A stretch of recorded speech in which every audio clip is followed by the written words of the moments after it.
All right.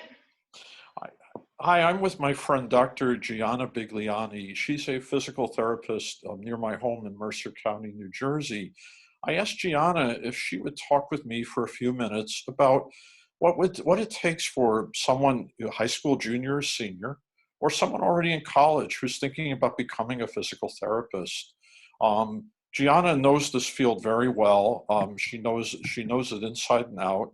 And I'd like to thank you for your time, spending some time with me today. You're welcome. Um, It's my pleasure. I have a few questions to ask. First, you have a degree in exercise physiology. What led you to choose that major in college?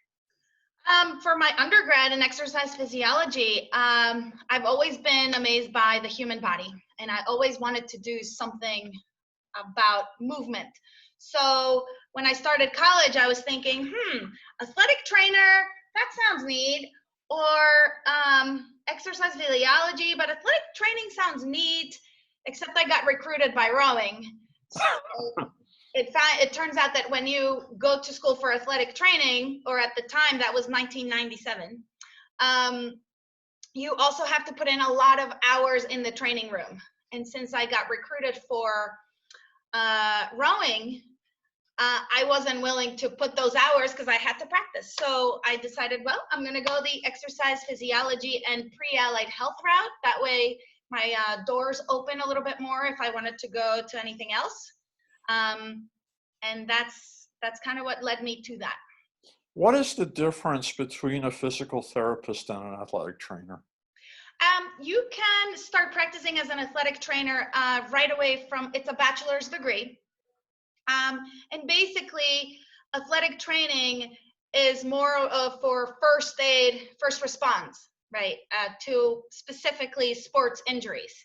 A physical therapist is now a clinical doctorate degree where you can actually diagnose, evaluate, treat, diagnose different medical conditions. And you have to have a clinical doctorate in physical therapy to practice. What would you tell a high school junior or senior who told you, I'm not sure about either of these fields. I don't know which one or the other, but I do know I want to work with people in healthcare. I do want to work with them in a high touch way, but I don't want to be a doctor. Mm-hmm. Yeah, that's definitely something that high school seniors or even juniors have lots of questions about. And anytime I have a young person asking me about physical therapy, I advise them that you need to go out and spend some time in some of the clinics, go to different settings, go spend some time with a physical therapist in a hospital if you can, spend some time with a physical therapist in the outpatient, which is where I practice, spend some time in the athletic training room, although perhaps they might be familiar because a lot of people go into the field after having had their own injuries. But definitely spend the time, go to look at what it's chiropractic or occupational therapy, because they're very similar, yet they are all very different. Um, Physical therapy is not a field where you can go and get yourself lots of money when you finish and get yourself a yacht. Like, that's not it. It's not. The starting salaries right now in New Jersey are around, if I'm correctly, in outpatient physical therapy are around $60,000 to $65,000, which is really not much considering what you leave grad school with. So, but as long as, if it wasn't for student loans, I could not have done what I love.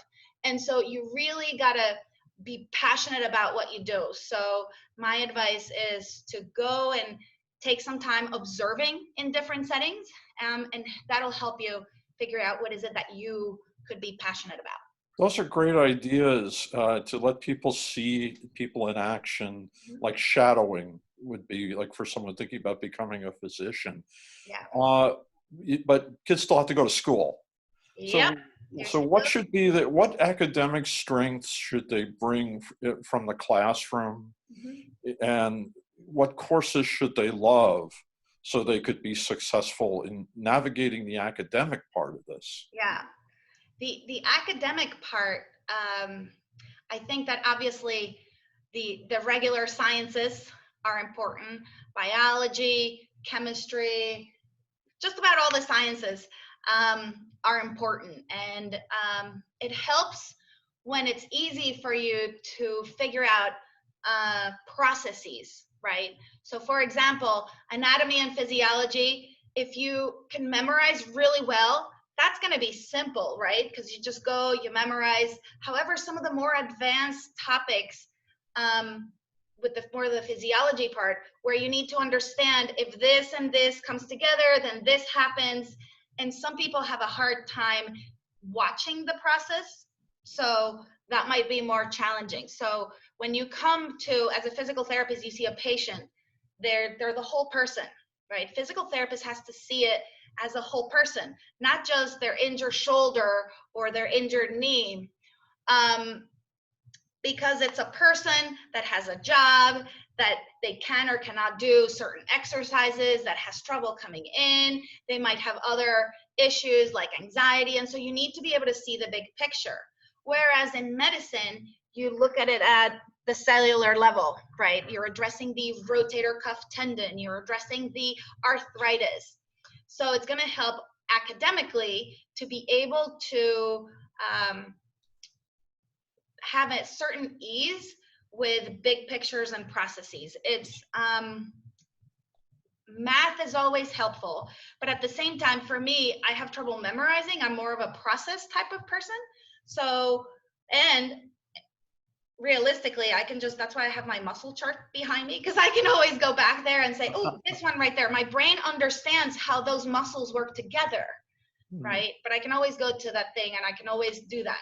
However, I think it's important that regardless the academic background, you need to know what type of learner are you and what makes it easier, because then if you truly find that this is a passion for you, then you can navigate in grad school. So these are like very hands-on, big picture science problems, and they're big picture human problems. Yes. Do they have, is there a psychological component to it as well? Yeah, definitely. That's actually one of the undergrad courses, is psychology and sociology. Because you're also trying to think about the patient's mindset when they come to see you. Yeah, there's a big part that's actual research that shows that people that have emotional or mental issues or problems will manifest itself in a physiological musculoskeletal way. So people with a lot of stress, as some people might be going through during finals, as some people might be going through with family issues, or even whatever's going on in the world, then end up all of a sudden having more neck pain, having more back pain. And it's true, my back muscles are tense. It's not that they're necessarily making up, but it's also, for example, their stress and their neck muscles, they have anxiety and they start have poor posture and everything tenses up. And that can then transfer itself into an actual neck pain. You talked about shadowing before and observing.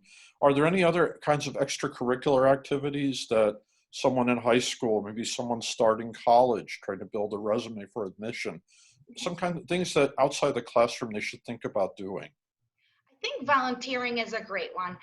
Physical therapy is a profession of giving and helping others. And so when you understand about how to help others instead of just helping yourself, like really, it's that next step, that humanity and human side, that you truly care.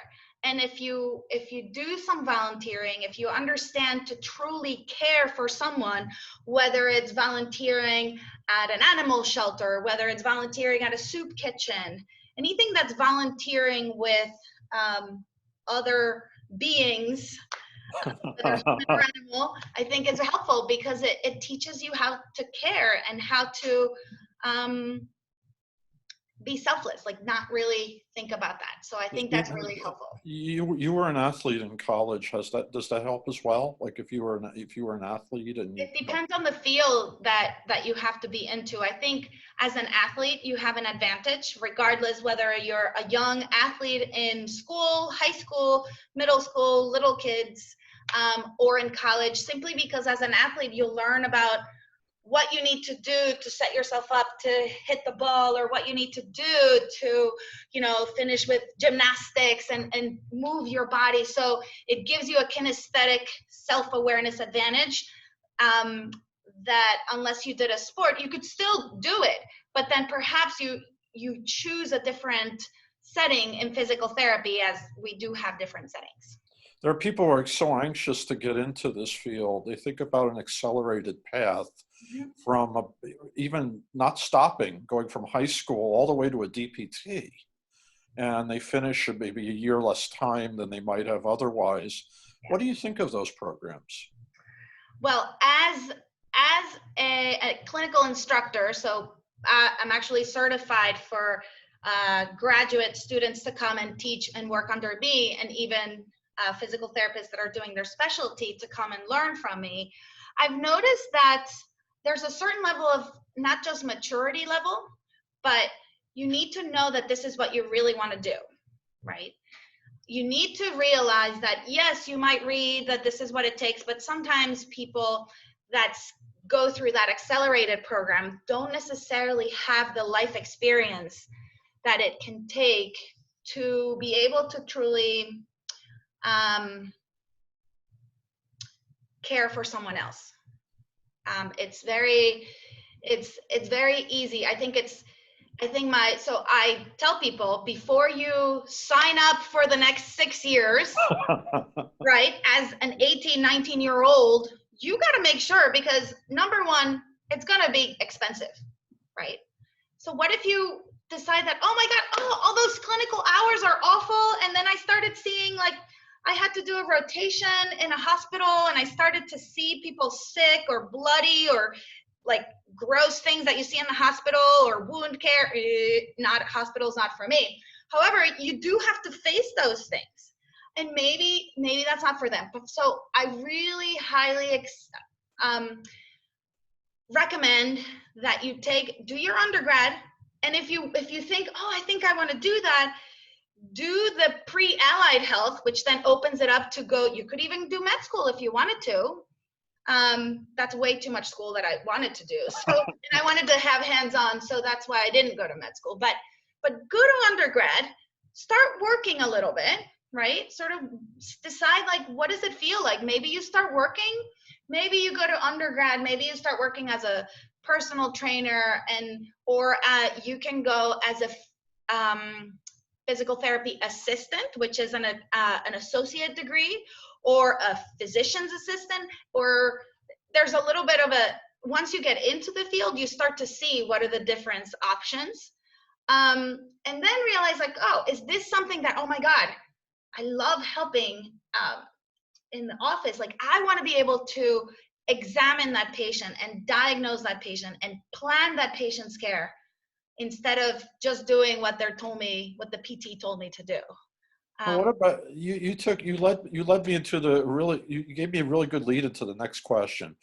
What if you have someone, they're already a little ways through college, they might have a couple of years already into their education, and all of a sudden, for some reason, they decide they want to do this, or they've already earned a bachelor's degree. I guess they would have to backtrack, take courses they hadn't taken. What would they have to do to prepare if they're starting a little later? It depends on what their undergraduate is, and it depends on what the grad school's prerequisites are. But there are a number of, there's a couple of people that I graduated with in my physical therapy class that started in their 40s. One of them, she actually went to art school, and she loved drawing anatomy. So that's kind of how she went back to school. She did her undergraduate prerequisites, and then she started, and she's doing great, and she owns her own practice. But I have someone else, another one of the friends, she was in the Army, and she went through the Army, and she realized that, oh, I had my own set of injuries, and now I want to help others. And so even though she had already been out, she just went back for the prerequisite. So Is there like a post-bac the way there is for medicine or nursing? Like, if you haven't taken all the science courses that you need, that you can then apply to a DPT after you complete them?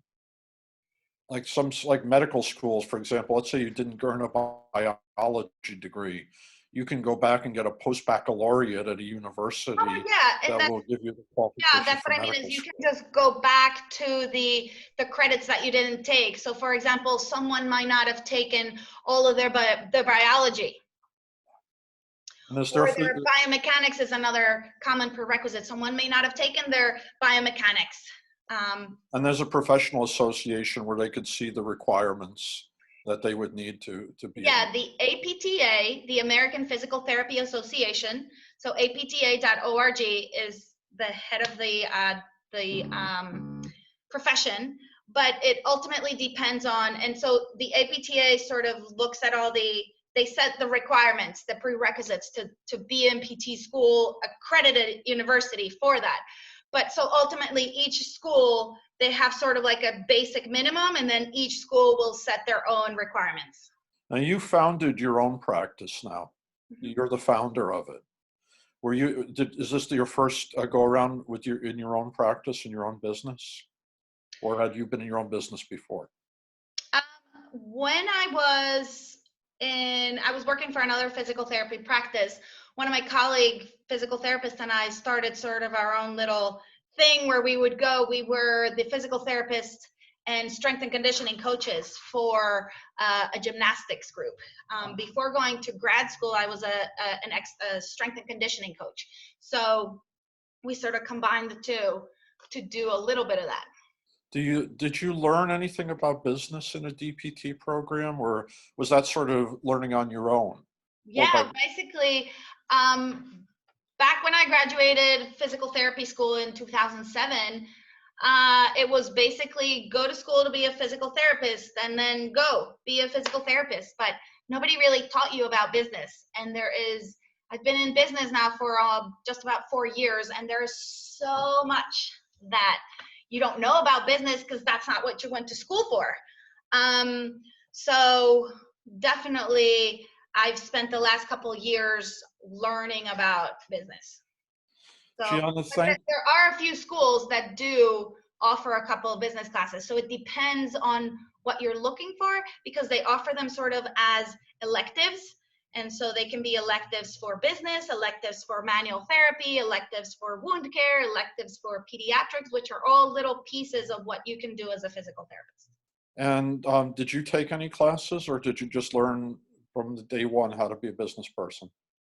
Oh, I took a number. I invested a lot of money and time in this. So I've learned a lot. The last year I joined a mastermind, and I spent a weekly amount of time doing exercises, and same thing, just video conferences. We met 4 times a year, and it was all physical therapists, and they sort of each one specialized in different things. And so that's how I learned the most about business.